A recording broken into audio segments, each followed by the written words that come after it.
নমস্কার, Asian Times টিভির পর্দায় আপনাদের প্রত্যেককে স্বাগত। আপনাদের সাথে রয়েছি আমি মন্দিরা। নজর রাখবো এই মুহূর্তের সংবাদ শিরোনামে। বিহারের উপনির্বাচনে প্রশান্ত কিশোরের দল বড় সাফল্য অর্জন করেছে। রাজনৈতিক মহলে নতুন সমীকরণ নিয়ে জোর আলোচনা।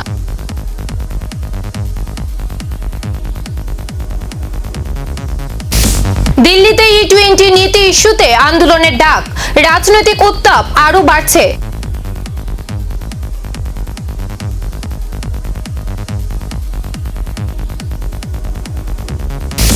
ভারত উজবেকিস্তান কৌশলগত অংশীদারিত্ব আরও শক্তিশালী। খনিজ, প্রতিরক্ষা, বাণিজ্য ও জ্বালানি ক্ষেত্রে সহযোগিতা বাড়ানোর সিদ্ধান্ত। মেটার বিরুদ্ধে সংসদীয় কমিটির করা সমালোচনা। প্রধানমন্ত্রী মোদির ভিডিও অপসারণের ঘটনায় প্রশ্ন তুলেছে কমিটি।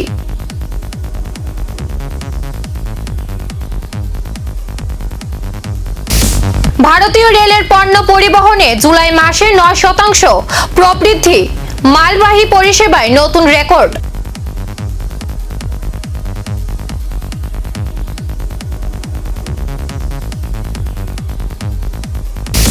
বাংলাদেশের কড়া বার্তা ভারতের কাছে। শেখ হাসিনার 5 আগস্টের ভার্চুয়াল ভাষণ নিয়ে দিল্লির অবস্থান স্পষ্ট করার দাবি।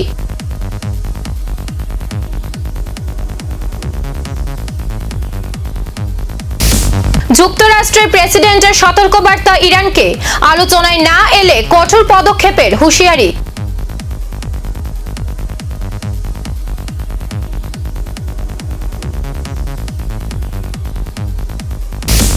রাশিয়ার কৃষ্ণ সাগর উপকূলে ড্রোন হামলা, শিশু সহ একাধিক নিহত ও বহু আহত হওয়ার খবর।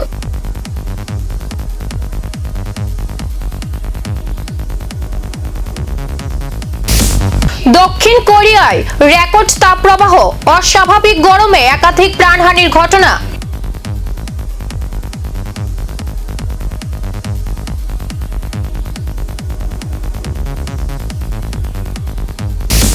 বিশ্বজুড়ে জলবায়ু সংকট আরো তীব্র। ইউরোপের একাধিক দেশে খরা ও দাবানল নিয়ে উদ্বেগ বাড়ছে।